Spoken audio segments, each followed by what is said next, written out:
Halo kaum intelektual sekalian. Ternyata setelah kapal Indo-Amerika nyampe di perairan Timur Tengah, nyampe di perairan Iran, negara-negara Arab berbalik mendukung Amerika, guys. Nah, yang jadi pertanyaan, kenapa sekarang beda? Kemarin negara-negara Arab itu mendukung Iran, sekarang berbalik mendukung Amerika. Nah, yang jadi pertanyaan, kenapa bisa seperti itu? Apa alasannya? Kenapa sekarang berubah? Apakah karena negara-negara Arab itu ketakutan dengan Amerika? Bagaimana fakta yang sebenarnya? Kemudian, ketika Amerika menculik Maduro, ketika Amerika menginvasi Venezuela, banyak warga Konoha yang berspekulasi ya, banyak youtuber-youtuber dari Konoha itu mengatakan, oh ini karena minyak ya, Donald Trump itu sangat terobsesi dengan minyak. Kalau di sorga itu ada minyak, maka Donald Trump akan pergi ke sorga, menginvasi sorga gitu. Ada tuh ya kalimat-kalimat seperti itu di Konoha. Nah, yang jadi pertanyaan, benarkah Donald Trump itu terobsesi dengan minyak? Bagaimana fakta yang sebenarnya? Apakah ini spekulasi bohong atau tidak? Kemudian, selain itu kalau saya perhatikan ya, sekarang ekonomi Konoha itu sudah mulai gonjang-ganjing ya. Kenapa? Karena rupiah Konoha itu sudah mulai ditekan, guys. Sekarang nilai rupiah kita itu semakin melemah, bahkan sampai 17.000 ya, hampir mencapai 17.000 per dolar, guys. Wow, luar biasa. Nah, yang jadi pertanyaan, apakah ini ada hubungannya dengan Iran? Apakah karena warga Konoha itu mendukung Iran sehingga Amerika kesel ya, sehingga Amerika menekan perekonomian daripada Konoha? Apakah Pak Purbaya bisa menyelesaikan masalah ini? Kenapa Purbaya selalu diglorifikasi seperti superhero gitu ya? Seperti pahlawan gitu ya, terlalu dibangga-banggakan gitu. Padahal pada faktanya kita melihat ekonomi sekarang ini ya, rupiah makin melemah. Apakah itu faktor daripada Menteri Ekonomi? Ya, sangat berpengaruh. Nah, yang jadi pertanyaan, kenapa warga Konoha itu selalu mengglorifikasi Pak Purbaya? Apa yang jadi permasalahan? Kemudian, kenapa negara-negara Arab sekarang ini berbalik mendukung Amerika? Kenapa mereka tidak mendukung Iran lagi? Apa alasannya? Apakah karena mereka kena gertak? Apakah karena mereka ketakutan dengan Amerika? Bagaimana fakta yang sebenarnya?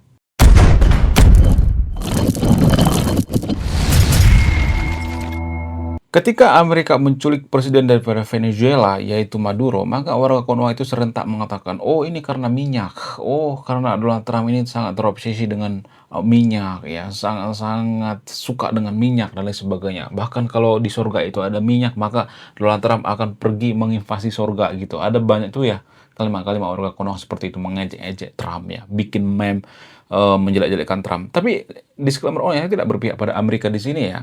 Karena gini guys, kalau saya perhatikan di Konoha itu ya, warga Konoha itu sangat membenci yang namanya Amerika.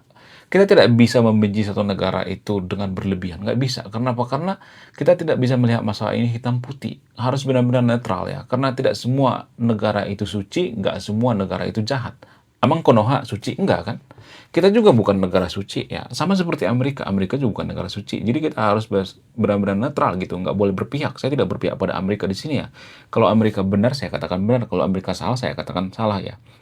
Jadi kenapa Amerika itu menculik Maduro itu? Ini yang tidak dipahami oleh para pakar-pakar geopolitik yang ada di Konoha ya. Pakar-pakar geopolitik di Konoha itu selalu berpihak ya, berpihak pada Iran kalau saya perhatikan ya. Jadi pincang sebelah ya, selalu melihat dari satu sudut pandang gitu ya. Siapapun pakarnya ya.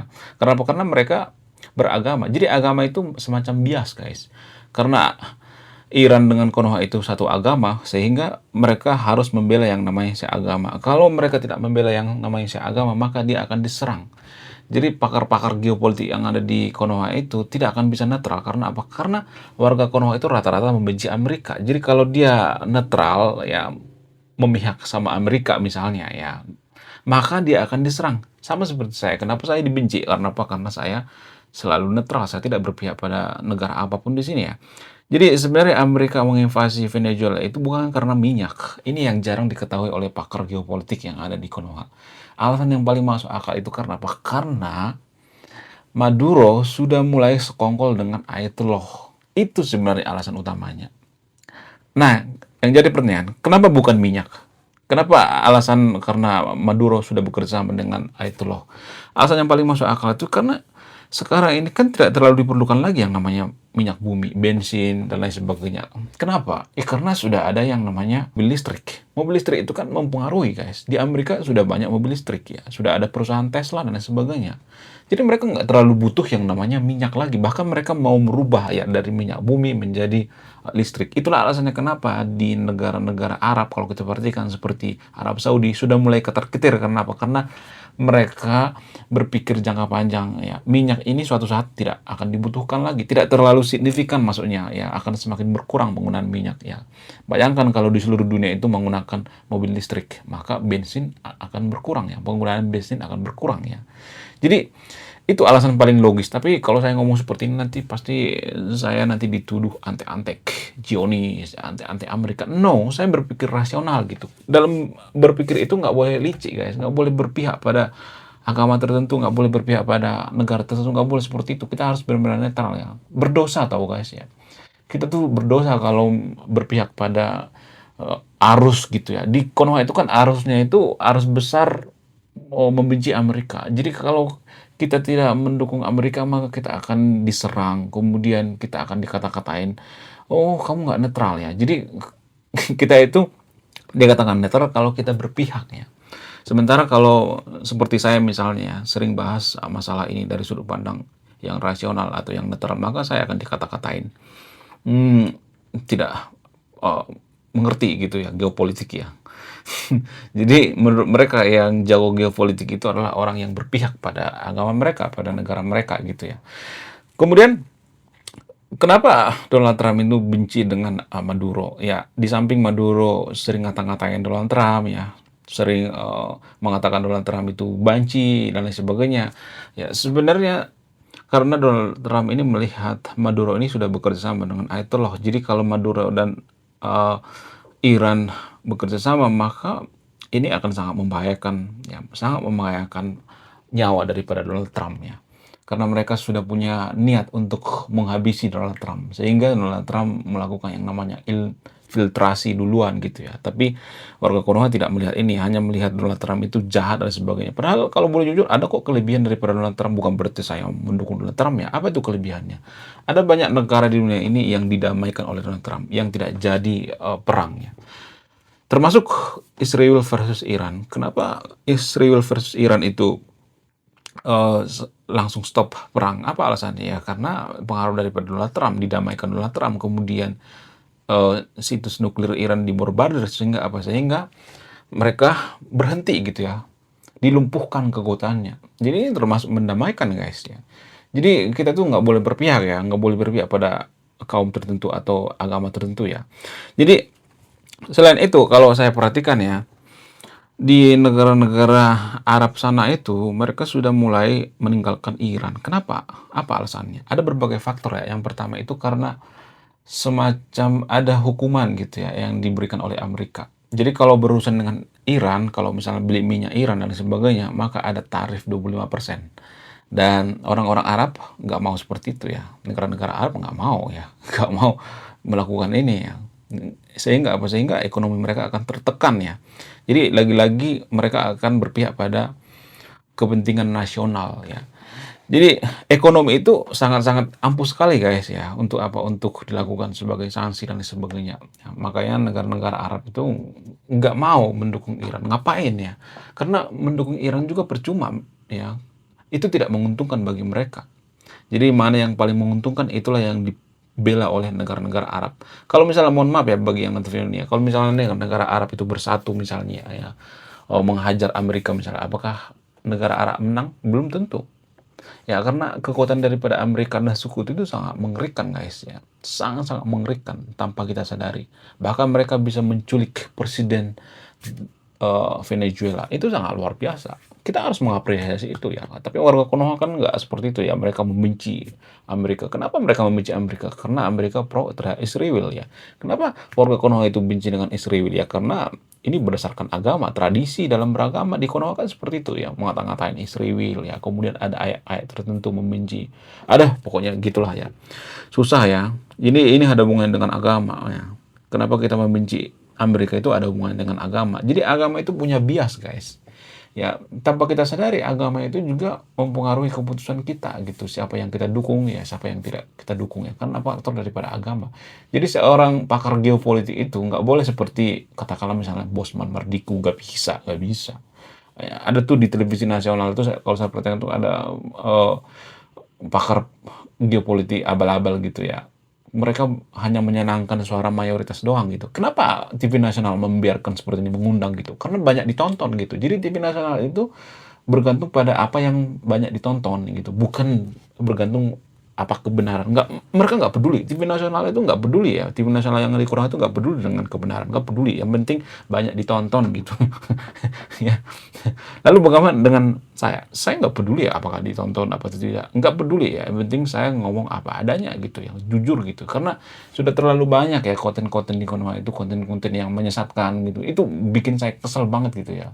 Konten-konten nyari duit gitu ya, nyari duit dari YouTube ya supaya banyak ditonton. Ada banyak tuh seperti Benix ya, seperti Guru Gembul juga kadang-kadang kalau saya perhatikan ya dia berpihak pada mayoritas ya, berpihak pada suara mayoritas ya. Kalau mayoritas mengatakan Amerika itu jahat ya, Guru Gembul juga kadang bikin konten seperti itu ya kalau saya perhatikan ya. Kadang juga mengakui Amerika itu hebat, kemudian kadang juga berpihak pada Israel dan sebagainya. Tapi resikonya besar sekali. Saya tidak menyalahkan Guru Gembul di sini ya. Karena apa? Karena dia dihujat oleh para pemilik kapling yang sorga yang ada di Konoha ya. Ya begitulah. Kemudian bagaimana dengan ekonomi Konoha? Apakah ini dipengaruhi oleh perang yang terjadi di Timur Tengah ini? Ya sangat dipengaruhi ya. Jadi Donald Trump itu secara tidak langsung, walaupun ya Donald Trump itu ngajak Konoha bergabung dengan PBB buatan daripada Amerika. Ada tuh ya PBB versi Amerika, versi yang baru lagi ya, tandingan daripada PBB yang sekarang ini. Jadi Konoha itu secara tidak langsung ya harus tunduk sama Amerika. Pemerintah Konoha itu nggak boleh melawan Amerika. Kalau nggak kita akan berakhir seperti Iran, di embargo. Nggak bisa. Kita tuh nggak bisa membenci suatu negara itu berlebihan. Nggak bisa. Ya, bukan berarti saya pro Amerika ya, tapi mitra dagang kita terbesar di dunia itu nomor dua itu adalah Amerika. Kalau kita nggak mau berdagang dengan Amerika, yang ada apa? Yang ada banyak pengangguran di Konoha, akan ada pengangguran gila-gilaan di Konoha. Ya, akan banyak perusahaan yang tutup. Jadi pemerintah Konoha itu harus main di dua kaki. Di satu sisi mereka ngata-ngatain Amerika, di sisi lain mereka bekerja sama. Buktinya Konoha masuk sama PBB buatan daripada Donald Trump. Kenapa ya? Karena mereka nggak mau ditekan lah. Jadi pemerintah kita itu sebenarnya main dua kaki. Ya berkali-kali saya mengatakan seperti itu. Cuman di media sosial itu kalau saya perhatikan algoritma itu ya seakan-akan membenci Amerika. No, jangan seperti itu ya. Kita nggak boleh membenci suatu negara itu berlebihan karena apa? Karena ketidaktahuan kita gitu, karena kebodohan kita. Jadi menurut saya ini semacam kebodohan ya. Karena konten kreator-kreator yang ada di Konoha itu sangat suka membenci yang namanya Amerika, dan itu menghasilkan cuan bagi mereka gitu ya. Banyak orang yang suka gitu ya. Kemudian kenapa Konoha itu harus bermain di dua kaki? Ya kalau nggak dihabisi seperti Iran. Bagaimana dengan Iran? Kenapa Iran itu nekat gitu, berani gitu? Ya Iran itu sebenarnya karena akut sebenarnya ya. Tidak berpikir rasional ya. Kenapa mereka tidak berpikir rasional? Kenapa selalu disangsi oleh Amerika? Ya karena selalu melawan gitu ya. Pemerintah Iran itu melawan, padahal nggak bisa gitu ya. Jadi prinsipnya gini guys, di dunia ini kan kita tahu bersama bahwa admin bumi ini adalah Amerika. Kenapa Amerika itu disebut sebagai admin bumi? Apakah ini cuman ledekan semata gitu? Apakah ini cuman olok-olokan? Sebenarnya alasannya itu cukup panjang guys. Tapi alasan yang paling masuk akal itu karena Amerika adalah negara pemenang Perang Dunia Kedua. Jadi ada harga yang harus dibayar jadi admin bumi. Apa itu? Harus menjadi pemenang Perang Dunia. Ya, Amerika kan pemenang Perang Dunia Kedua kan. Ya, sebenarnya ada Perang Dunia Ketiga sebenarnya, ya, yaitu Perang Dingin. Pemenangnya siapa? Amerika. Yang dihancurkan itu siapa? Uni Soviet. Buktinya Uni Soviet sekarang hancur berantakan ya. Jadi ada harga yang harus dibayar gitu. Ada nyawa yang harus dibayar gitu. Ada jutaan orang yang meninggal warga Amerika untuk memperebutkan Perang Dunia Kedua. Ya, jadi kalau kita menjadi penguasa dunia ada harga yang harus dibayar ya. Kita harus menandingi Amerika. Kita juga bisa jadi admin dunia dengan cara apa? Dengan cara menandingi Amerika. Dalam semua hal kita tandingi ya. Teknologi kita tandingi ya. Kita bikin YouTube versi sekarang ini ya, yang lebih bagus dari sekarang ini maksudnya. YouTube itu kan buatan Amerika ya, kemudian WA ya, Telegram ya, pokoknya banyak banget ya buatan daripada Amerika, Instagram, Facebook, dan lain sebagainya. Jadi kalau kita mau nyanyi Amerika, ya kita menciptakan teknologi tandingan yang ada di Amerika sekarang ini gitu, bukan cuma berkoar-koar ya. Emang kita mampu gitu, Konoha mampu gitu. Ya, kalau saya ngomong jujur seperti ini nanti banyak banyak nanti yang kejang-kejang keloncotan gitu. Saya ngomong apa adanya, emang kita mampu? Kita nggak mampu kan? Nggak mampu bersaing kan? Ya, gimana kita mau mampu? Orang kita nggak bisa dipercaya, gimana kita mau jadi pengusaha gitu ya? Kita bisa bikin aplikasi tandingan YouTube misalnya seperti di China misalnya. Di China itu kan ada tuh ya tandingan daripada YouTube di China ya, tandingan WA dan lain sebagainya ya. Ada YouTube versi lokal mereka. Kenapa mereka bisa menyaingi Amerika? Kenapa bisa bersaing dengan Amerika? Karena mereka bisa dipercaya, pemerintahnya bisa dipercaya. Bandingkan dengan Konoha, aduh, 80% pemerintah Konoha itu korupsi, guys. Jadi lupakan, lupakan ya. Lupakan untuk menyaingi Amerika itu lupakan ya. Daripada menyaingi Amerika lebih baik kita bekerja sama gitu ya. Ya, jadi jangan bodoh ya. Jangan otaknya itu jangan ketukar-tukar gitu ya, jangan kebalik-balik ya. Kalau saya ngomong seperti ini nanti pasti saya akan disebut sebagai penyepung Amerika ya. Saya berpihak pada Amerika. No, saya berpihak kepada kebenaran. Saya membuka kebenaran di sini gitu yang sering ditutupi di Konoha gitu. Di Konoha itu kan ya sering ditutupi ya. Amerika itu jahat. Nggak bisa kita melihat suatu negara itu hanya dari satu sudut pandang. Kalau kita ngata-ngatain Amerika itu jahat, emang kita eh, baik gitu? Nggak kan? Emang Konoha itu nggak punya dosa? Kita punya sejarah kelam, guys. Di video sebelumnya saya udah bahas nih ya. Jadi ada kemungkinan bahwa karena Konoha itu berpihak pada Iran sehingga kita ditekan ya, ditekan rupiahnya ditekan sehingga ini akan ya bisa mempengaruhi ekonomi kita lah. Amerika itu sangat mempengaruhi ekonomi kita karena kita bergantung pada dolar gitu ya. Jadi kita jangan macem-macem gitu. Lebih baik kita kerjasama sama Amerika ya daripada nantangin tapi kita nggak kuat gitu ya. Ya, ibarat berantem ya. Lebih baik kita kerjasama aja deh kalau ada kesempatan kerjasama daripada berantem tapi kita malah bonyok gitu seperti Iran gitu ya. Malah kacau gitu ya. Itu yang perlu saya sampaikan di video ini ya. Jadi lupakan masalah agama apa segala macam. No. Kalau agama itu bisa bikin kita makan gitu ya. Misalnya nih ya, kalau kita pindah ke agama tertentu, kita dapat gaji UMR misalnya 5 juta per bulan, yang nggak jadi masalah, ya udah pindah rame-rame aja gitu. Padahal kan pada faktanya nggak seperti itu kan. Justru Amerika lebih berpengaruh daripada agama. Iya nggak sih? Agama yang ada di Konoha maksudnya, bukan di Indonesia. Nggak ada urusan dengan orang Indonesia ya, karena orang Indonesia itu anti kritik, guys. Lalu bagaimana dengan Pak Purbaya? Pak Purbaya ini kalau saya perhatikan itu, ya terlalu glorifikasi gitu ya. Kenapa Pak Purbaya ini terlalu glorifikasi? Apa alasannya? Karena kebencian kita pada Bu Sri Mulyani, nggak ada alasan yang lain. Karena kita benci banget dengan Bu Sri Mulyani, karena Bu Sri Mulyani terlalu lama jadi Menteri Keuangan, sehingga apa? Sehingga kita suka dengan Pak Purbaya. Padahal kalau boleh jujur Pak Purbaya itu bukan menteri yang luar biasa. Buktinya apa? Buktinya dulu pernah tuh ya kejadian Pak Purbaya mengatakan bahwa ada duit mengendap duit Provinsi Jawa Barat di giro apa di deposito tuh ya, padahal kan nggak ada. Berarti ini integritas daripada Pak Purbaya ini dipertanyakan. Ya kalau Anda jeli, ya dulu pernah viral tuh ya waktu zaman beberapa bulan yang lalu ya, sampai KDM bolak-balik ngecek tuh, nggak ada. Ya ujung-ujungnya apa? Ujung-ujungnya ya Pak Purbaya itu nggak terbukti benar ya. Jadi jangan terlalu mengglorifikasi lah Pak Purbaya. Buktinya ekonomi kita sekarang nih goncang-ganjing ya. Rupiah yang disalahkan siapa? Bank sentral ya. Bank sentral kan bisa ditekan sama negara ya. Kenapa nggak bisa ditekan? Harus ditekan dong ya kan. Masa Menteri Ekonomi nggak mau nekan ya? Kalau nggak mau nekan ya habis-habisan ya udah keluar aja dari Menteri Ekonomi ya. Jadi jangan menyalahkan pihak ketiga, menyalahkan orang lain ya. Salahkan diri sendiri ya. Pak Purbaya ini selalu menyalahkan orang lain gitu. Bukan berarti saya benci sama Pak Purbaya, tapi selalu mengglorifikasi. Bukan berarti saya suka sama Bu Sri Mulyani ya. Tapi menurut saya pribadi ya, kalau jadi menteri di Konoha itu ya yang benar-benar melebihi Bu Sri Mulyani, melebihi Pak Purbaya, saya yakin masih banyak tuh ya. Cuman nggak mau aja gitu ya jadi menteri di Konoha karena menteri di Konoha itu kalau nggak mau neko-neko ya, kalau nggak mau kong kali kong maka akan ditersangkakan ya, seperti, menteri-menteri sebelumnya. Itu ya kalau saya perhatikan ya. Oke, sekian video ini, terima kasih sudah memahami. Saya kaum intelektual, salam rasional.